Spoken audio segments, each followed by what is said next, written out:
Aha. Deməli, izah etdiyim suallar Yaqubovun kitabındandır. Yaqubov müəllimin kitabındandır. Həm qayda izah edəcəm, həm də ona aid nümunə misallar başa salacağam. Birinci başa salacağım şey natural ədədlərin mərtəbə vahidləridir. Bunlar asan şeylərdir əslində. Deməli 3672 biz bilirik ki, bu bizim nəyimizdir? Təkliyimizdir. Bu bizim onluğumuzdur. Bu bizim yüzlüyümüzdür və bu bizim nəyimizdir? Minliyimizdir. Rahat şəkildə bilirsiniz. Mərtəbə vahidlərini ayıranda isə bunu necə ayırıram? Sizin 2 təklikdir. Bu nədir? Onluqdur, minlikdir, yüzlükdür, minlikdir. 3 minlik olduğu üçün yazırsınız ki, 3 vurulsun 1000, toplansın 6 vurulsun 100, toplansın 7 vuraq 10, mərtəbə vahidlərinə görə 2 vurulsun 1, düzdürmü? Məsələn, A, B, C, D eyni ədədin sadəcə hərf formasıdır. Parçalayanda bu necə parçalayacaqsınız? Birinci 1000 gəlir deyə 1000 vurulsun. Biz 3-ə vurmuşduq. İndi hal-hazırda əlimizdəki ifadə A-dır. A-ya vururuq. Plus B vurulsun 100. Plus C vurulsun 10. Plus D vurulsun 1. Düzdürmü? Misal üçün, mənə buna aid nə suallar verə bilər? Nümunə 1. Nümunə 1 belədir ki, deyir A, A, B 3 rəqəmli ədədi, üstəgəlsin B, B, B 3 rəqəmli ədədi, C, C, A 3 rəqəmli ədədinin cəmi 666 olarsa. Deməli, uşaqlar parçalayanda bilirik ki, bu nədir? 100A-dır. Plus bu 10A-dır. Plus bu 1B-dir. Sonra təzə nə gəlir? 100B üstəgəlsin 10B plus 1C. Yenə bir dənə təkrar yazıram. 100C üstəgəlsin 10C üstəgəlsin A bərabərdir 666. Birinci üstdən xətt çəkəcəm A-ların. 100A, 10A, 1A. Üçünün cəmi mənə nə verəcək? 111A. 111A plus. İndi isə B-lərin altına xətt çəkəcəm. 1B, 100B, 10B. Mənə nə verəcək? 111B, bəli. Plus, indi isə mən C-lərin üstə xətt çəkirəm. 1C, 100C və 10C. Cəmi nə qədər eləyəcək? 111C bərabərdir 666-ya. 111-i mötərizənin xaricinə çıxarsam, A plus B plus C bərabərdir 666-ya. Onda buradan alaram ki, A plus B plus C nəyə bərabər olacaq? 666-nı böləcəm 111-ə, eləyəcək 6. Daha sonra baxaq görək buna aid nə suallar verə bilər bizə. Keçirəm nümunə 2. Hər misala aid 2 cür misal başa salacağam. 2 cür misal başa salacağım. Tutalım ki, sual verir sizə bu şəkildə uşaqlar. Bunu 2 cür yaza bilərsiniz. A üstəgəlsin B, B üstəgəlsin C, C bərabərdir 165 olarsa, ABC-nin ən böyük qiymətini soruşur. ABC 3 rəqəmlisinin ən böyük qiymətini soruşur. Birinci bundan razılaşaq. A da, B də, C də hər biri uşaqlar rəqəmdir. Yəni 2 rəqəmli bir ədəd də ola bilməz. Yəni 1-dən 9-a qədər 0-da daxil olmasa bir ədəddir. Bu misalda, sadəcə bu misala aiddir. Bu misalda A, B, C 0-dan fərqli olmalıdır. Çünki 0-la başlayan heç bir ədəd yoxdur. İndi gəlin parçalayaq. Uşaqlar, bu necədir? 10A üstəgəl 1A olacaq, düzdürmü? 11A yazıram sadəcə. Bu 10B üstəgələk 1B olacaq. Bunu yenə yazıram 11B. Bu 1C üstəgəl 10C, o da eləyəcək 11C. Bərabərdir 165-ə. Mötərizənin xaricinə 11-i qarşıya çıxarsam, A plus B plus C bərabərdir 165-ə. A plus B plus C-ni tapmaq üçün 165-i nəyə böləcəm? 11-ə böləcəm. Edəcək 15. Düzdürmü uşaqlar? İndi burada bir dənə mənim əvvəz ABC ədədinin ən böyük rəqəm olması üçün mən neynəməliyəm? Baxın, birinci gələn ədədimə, birinci gələn rəqəmimə ən böyük qiyməti qoymam lazım. Burada birinci gələn rəqəmim nədir bizim? A-dır da, düzdürmü? Mən A-ya neçə verərəm ən böyük? Neçə verə bilərəm? 9 verəm, tamam. Ondan sonrakına nə verərəm? 8 verərəm. Cəmi neçə olacaq? 17, 15-i keçsin, düzdürmü? Ona görə də 9-dan başlaya bilmərəm. Gəlin, ən kiçikdən başlayaq. C-yə mən ən kiçik neçə verə bilərəm? 1, 0 verə bilmərəm, çünki dediyim kimi ABC 0-dan fərqli olmalıdır. C-yə 1 versəm, avtomatik olaraq B nə olacaq? 2. Və şərtdə də deyir ABC bir-birinə fərqlidir. Hə, B2'dir. B2 olanda A nə olacaq? 15-dən 3 çıxanda 12. A, olmur axı müəllimə. 13 ola bilməz axı A. Düzdürmü? Ona gəlin biz B-yə nə verək?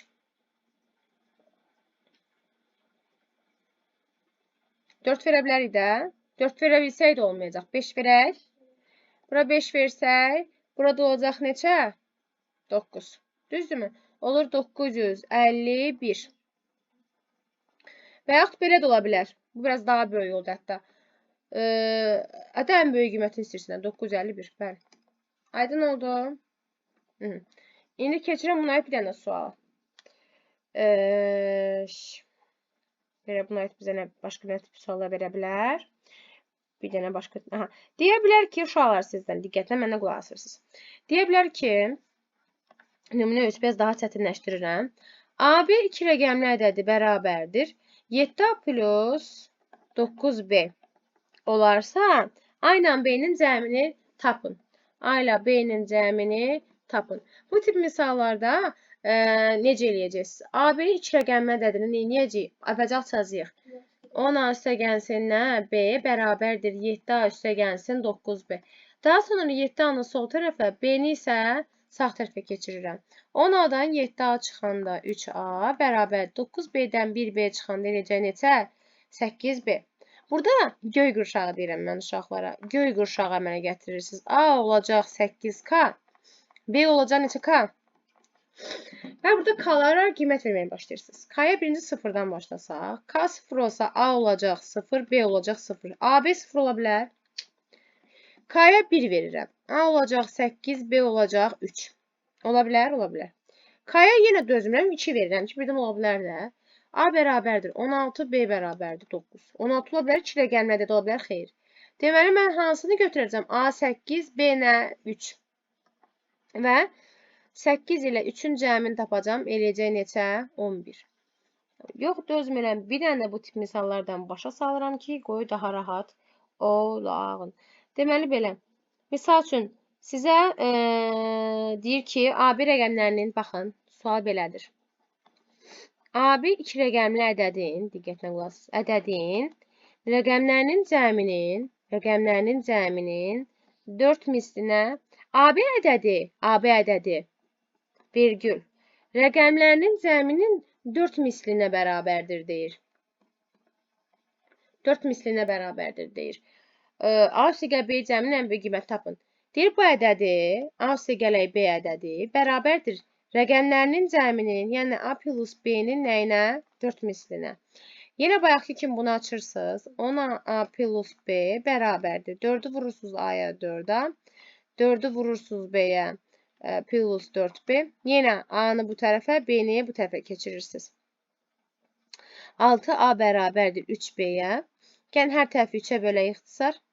2A bərabərdir nə olacaq? 1B-yə. Göy qurşağı eləsək A olacaq 1K. B olacaq neçə K? 2K. K-ya nə verəcəm? Qiymətləri verəcəm. Düzdür, mənə soruşur ki, A ilə B-nin cəminin ən böyük qiymətini istəyir. Bax, A ilə B-nin nəyini istəyir? Ən böyük. Birinci K-ya 0 verirəm. Verə bilmərəm də K 0 olmaz. K-ya 1 verirəm. Olacaq A1, B nə? 2. K-ya 2 verirəm. A2, B 4. K-ya nə verirəm? 3. A3, B nə olacaq? 6. K-ya yenə 4 verirəm. A4, B nə olacaq? 8. K-ya nə verəcəm? 5. A olacaq 5, amma B olacaq 10. Artıq bunu istəmirəm. Məndən də ən böyük dediyi üçün A-nın B-nin ən böyük qiyməti 4 ilə nədir? 8-dir. Bu ikisinin cəmi nə olacaq? Aydın oldu? 12. Sonra. Bu tip misalları məncə aydın olduğunu bilirsə, belə bir sual var. Deyir ki, A5, 6, 3 rəqəmli ədədinin A5, 2 rəqəmli ədədindən 771 vahid böyük olduğunu bilərək. Yəni, əgər bu bundan 771 vahid böyüdürsə, mən bundan A5, 6-dan çıxsam A5-i bərabər olacaq 771. Düzdürmü? Baxaq. 6-dan 5 çıxanda neçə eləyir? 1. Bəli, çıxırıq. 5-dən neçə çıxanda 7 eləyir? Elə bil ki, 15-dən neçə çıxanda 7 eləyir? 6 da yaza bilərsiniz bu tip misallarda. Baxın, 771. 6-dan 5 çıxırsan 1. Okey. 5-dən neçə çıxsan 7 eləyir. Biz 5-dən neçə çıxsa 7 eləmir. Ona görə də böyük ehtimal ki, A-dan 1 vahid buna verəcəklər. 15-dən neçə çıxsan 7 eləyəcək? Bəli, bəli, 8. A bərabər olacaq nə uşaqlar? 8, düzdürmü? 8. Buna da bir vahid verəndə oldu həqiqətən də nə? 7. A 8 olduğunu bildi. Məndən də elə A-nı istəyirdi. Belə. Sonra davam eləyirəm. Bu tiplə misallarda. Bax, bu tip misallarda görə bizə başqa nə kimi misallar verə bilər? Salam. Gəl baxaq. Deyir ki, A çıxılsın B bölünsün A üstə gəlsin B bərabərdir 5-də 2 olarsa A vurulsun B hasilini hesablayın deyə. Birinci yuxarıdakini parçalayıram. Bu mənə verəcək 111A minus. Bu mənə verəcək 111B. 111A 111B verəcək. Bayaqçı qaydalara əsasən. Buradan 111-i mötərizə xaricində çıxarsam A minus B eləyəcək. Buradan da 111-i mötərizə xaricində çıxarsam A plus B eləyəcək. Bərabərdir 5-də 2-yə. Açıq B ilə A plus B ixtisar gedəcək. Açıq B, estağfurullah, saçdım. 111 ilə ixtisar gedəcək. Qalacaq buradan nə? A minus B bölünsün A plus B bərabərdir 5-də 2-yə. Çarpaz vursaq 5A minus 5B bərabərdir 2A plus 2B. A sol tərəfə, B sağ tərəfə keçsə, 5A-dan 2A çıxacam 3A. 2B-nin üzərinə 5B gələndə eləyəcək 7B. Göy qurşağı eləsək A olacaq 7, B olacaq 3K. Və K-ya 2 verməyə gərək yoxdur. Çünki K-ya 2 versək A 14 olacaq. Ona görə də K 1 olaraq qalacaq. Məndən də nə istəyir? Deməli, A ilə B-nin hasilini istəyir uşaqlar. 7-ni vuracam 33-ə. 31 görəm bunu. Bu da eləyəcək neçə? 21. Aydın oldu bu tip misallar sizə. Məncə sadədir, aydın olar deyə düşünürəm. Daha sonra görək. Aha. Bax, bunu da çox diqqətlə qulaq asmanızı istəyirəm. Misal üçün, deyir ki, AB ədədinin misal üçün AB-yə bölünməsindən neçə alınır? Eyni ədədə böləndə nə olur? Bir anır, düzdürmü? AB tutalım ki, 7-nin deyir. AB-yə bölünməsindən alınan qalıq neçədir uşaqlar? Əgər AB-dən sonra bir rəqəm varsa, AB-ni AB-yə böləndə bir dəfədir uşaqlar. Əgər ondan sonra bir rəqəm varsa, bir dənə 0 yazırsınız. Çünki 7 yoxdur bunun içində. Qalığım neçə olacaq? 7 olacaq, düzdürmü? Misal üçün, AB 0,7 bölünsün AB-yə. Baxın, AB-nin içərisində AB bir dənədir. 2 dənə rəqəm var deyə nə yazacam? 100 yazacam. Və qalığım neçə olacaq yenə? 7 olacaq. Misal üçün, bu səfər AB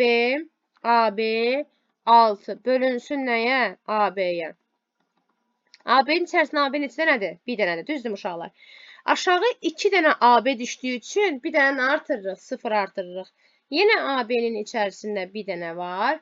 Və mən sizə öyrətdiyim kimi uşaqlar, əgər bitəndən sonra soruda bir dənə ədəd varsa, bir dənə artırırıq. 0 və qalıq nə yazırıq? 6 yazırıq. Misal üçün, ABC 6 misal üçün, bölünsün ABC. Bu 6-dır uşaqlar. Neçə eləyəcək? ABC-ni ABC-yə böləndə bir dənə var içərisində. Rəqəm bitəndən sonra bir dənə ədəd var, 6 var. Nə artıracam bir dənə? 0. Qalığım da nə olacaq elə? 6. İndi sənə sual verir. Deyir ki, AB 6 bölünsün AB. Burada C, qalıqda da tutalım ki, T deyir. C ilə T-nin hasilini istəyir səndən. Onda necə eləyəcəksən? Deyirsən ki, AB-ni AB-yə böləndə 1, ondan sonra bir rəqəm var deyə 0 artırıram.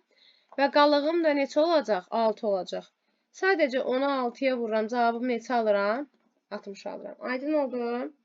Məncə aydın oldu.